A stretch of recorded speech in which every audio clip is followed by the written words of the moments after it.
The man becomes the king. The child grows silver wings.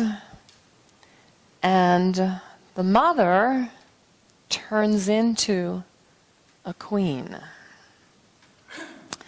So when Jesus asked the question, who is my mother? He was asking us to discover that divine feminine creative power within us, to access it, to understand that it is always pushing itself out of us through our thoughts, our words, and our actions. And birthing real spiritual growth isn't always easy. Maybe some of you have figured that out by now. But what's been operating below the surface, which is the title of my talk this morning, is an important part of that creative process. So the science of mind teaching, and I know many of you have heard me say this before, is not a rose-tinted spectacle teaching. We don't make believe that everything's okay. It can be difficult to delve into what's not working. But whenever there is change or resistance or movement towards a greater realization of the whole, the potential for conflict exists. And so the question is, what beliefs that oppose our good are we holding on to? Since the only thing consistent in life is change, and it inevitably brings us to the edge of our comfort zone, embracing it can be frightening. I remember my mentor, Dr. Arlene Bump, used to always say that we have to step out onto the skinny branches. And one day we were having a conversation in the hallway at the Center for Spiritual Living in Fort Lauderdale. And at that time I was a staff minister and I was facilitating Sisters of Spirit, which is a women's group. And I had what I believed to be this incredible thing planned for all the ladies. And I'll never forget this. She said to me, she said, "Do you think you could stand just a little closer to the trunk of the tree?" I was like, "No, I don't know how to do that. I have to get out on the edge. I have to step out onto the skinny branches. This is what you taught me. This is the science of mind. This is what is possible." So not knowing what to do, not knowing how to be, pushes us to give birth to new possibilities. Conflict doesn't come to us, it comes through us. It's all in our perception. And sometimes there are challenges. Sometimes there's conflict. Sometimes there are labor pains. Sometimes there are stretch marks. It's perfectly normal. That means you're growing. So there are two paths that are available for us. The first is to fulfill our soul's purpose. And that is the expansion of the good or the God that is within us experiencing itself. And the second is to stay where we are so we can feel safe. And that is the absence of good. And Emma Curtis Hopkiins, I love this quote, "I will tell you that between you and your good, which belongs to you, and which you ought to have, is your idea of the absence of good." You heard Teresa Walker sing, "We started on this journey with all our convictions in place, but one by one they tumble. Every fall is a gift from grace. When we can change our point of view, we can gaze upon the beauty that is me and that is you. And that beauty is the change. It is that growth. So while it's true that wrong conditions do exist, unless there is someone to experience them, they can't remain. You've heard the expression, wherever I go, there I am. We take our individual consciousness with us. We also take our collective consciousness with us. And that's what the great master teacher Jesus was talking about when he said, where two or more are gathered, there I am. And so we gather here on Sunday morning to be engaged in a higher idea, a greater experience of our oneness. So if we think of God or Buddha or Allah, divine mind, whatever you choose to call it, as a universal parent, one who uses the intellect of the masculine to move the creative power of the feminine. It doesn't question our dreams or our desires.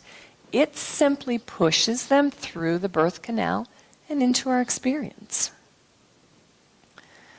So the energy of this creative evolution is transforming and changing so rapidly that what we used to do in the past is no longer working.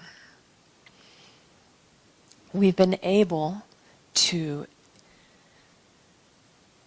engage in the collective consciousness that has kind of stifled the birth of the divine feminine.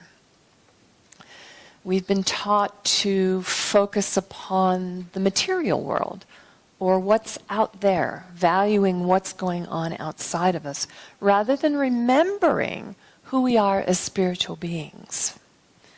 I believe it's Edwin Gaines that says, appearances change because of my belief. So faith, trust, surrender, and divine timing. We think that we're in control of everything, that we know better. And all of our thoughts land within an infinite possibility. There are no limits in the mind of God. And if there is any kind of struggle, if we're trying to push up the hill, push something that weighs a lot up the hill, and there's some kind of struggle, Dr. Holmes teaches us that most of man's physical troubles are caused by some inner conflict. So I want to share with you this morning the 4 winds of conflict that seem to be the underlying cause of our doubt. And they are separation, misperception, competition, and defensiveness. And we'll start with the sense of separation. I was raised on conditional love, where you had to do this, that, and that in order to be rewarded, in order to be told that you were a good girl. What they're teaching now is that you're always a good girl. Sometimes you have bad behavior, but you're always a good girl. So I was taught that things had to be a certain way in order to feel loved, in order to feel safe, in order to be comforted by my mother. So this, of course, encourages us to separate ourselves from our inner experiences, from the growth that can come through us, which is ultimately our connection with the divine. And that can lead to the second wind of conflict, which is misperception. Because we develop viewpoints of what the world is supposed to look like. And you're familiar with that expression, beauty is in the eye of the beholder. So we see things not as they are, but as we believe that they are. And my first husband was really good at this. The psychologist said that he was compartmentalizing. This was 6 months after we got married when he committed adultery, because the woman that he did it with was part of another lifetime. She was his first love. So the psychologist called that compartmentalizing. And we all get into these little boxes, right? Where we feel comfortable, we feel safe, we feel secure. And this came in during the music, so I'm going to share it. I remember coming home from school one day, and my mother had a hammer in her hand, and she was literally breaking down the wall in the center of the house. My father had said to her, "No, you can't do that." Go figure. And it was incredible. She opened up the whole room. But sometimes we have to get out of our comfort zone in order to grow. Which brings me to the third wind of conflict, which is competition. And you may have noticed that we live in a society that's very heavily focused on the hero and the villain. The winner, of course, needs to be right. And that can transform itself into the mentality of a bully. And underlying that energy is insecurity and inferiority. The loser, on the other hand, feels diminished, angry, and resentful. And somehow, the villain always seems to get dead. Have you noticed that in the comics, that they get dead? So when something we value gets in the way of what someone else values, there's not a lot of focus on how we play the game, right? We haven't stopped to smell the roses along the way. We are created in the image and the likeness of the divine, which means that we embody the qualities of the divine. And if we're engaging in an idea of competition, then we don't really understand our wholeness.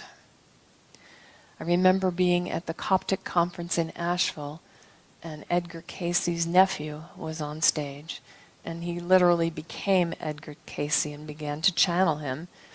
And there was a woman who asked the question about, where are we going? I've heard that we all came from the same place and we're all going to the same place, and how do we get there and how does that work?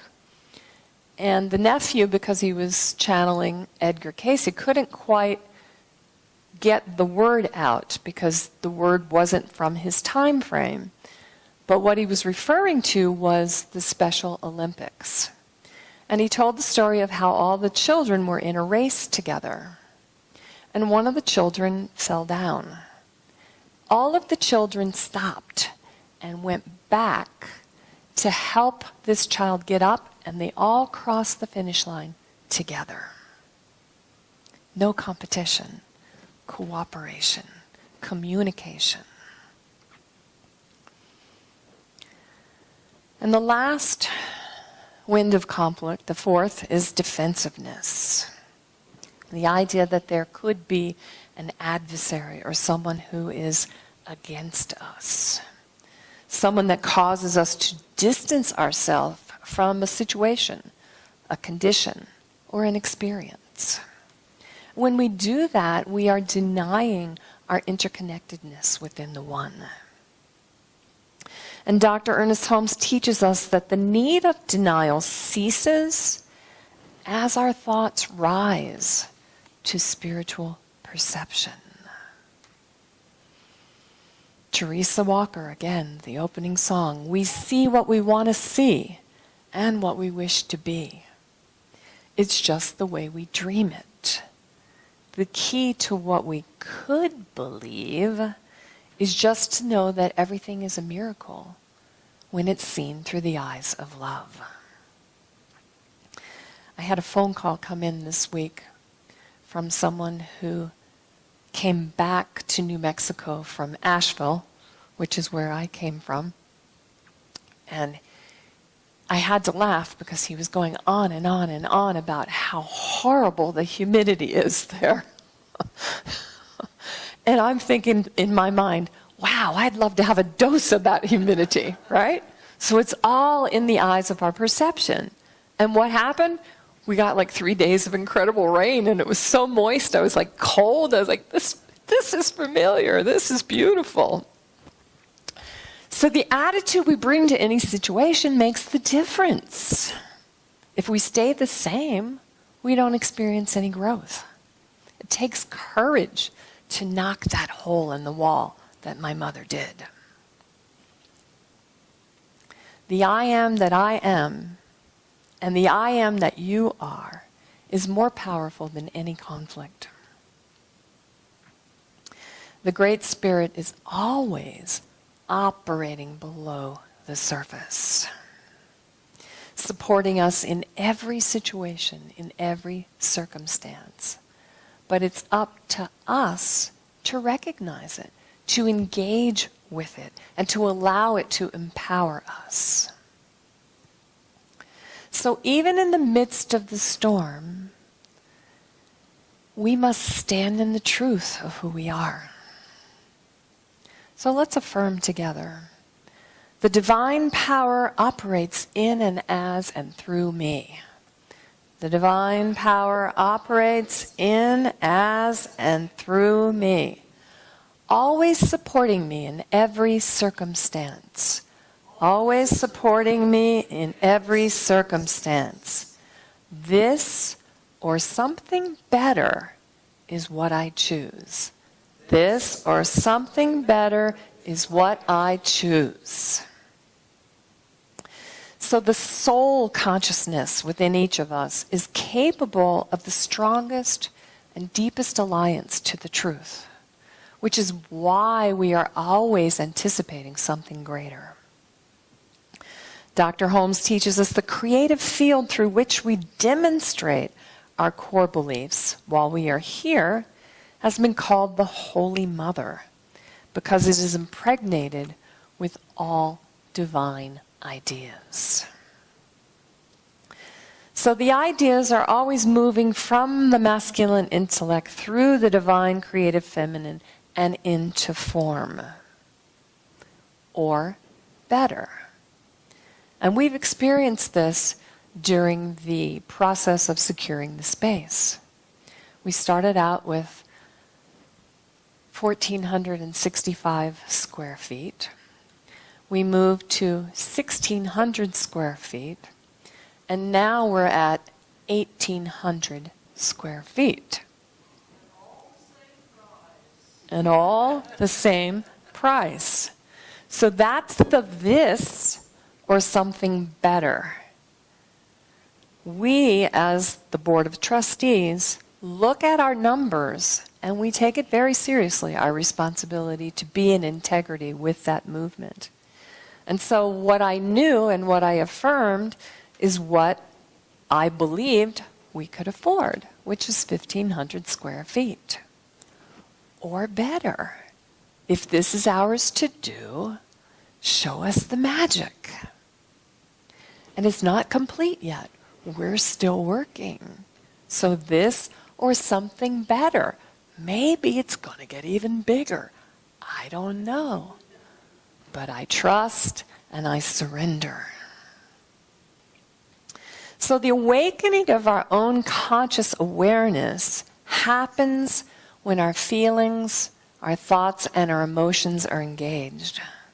When our affirmations are centered in love and wisdom, a deeper, greater possibility unfolds. The soul's journey is always towards a greater idea of who we are. And any sense of separation, be it lack, be it sickness, be it a loss of love, be it blocked creative flow, can only be an experience in consciousness that we are moving through. And this is why our affirmations are so important, because they help us to move in the opposite direction. And this is what we do for you as practitioners.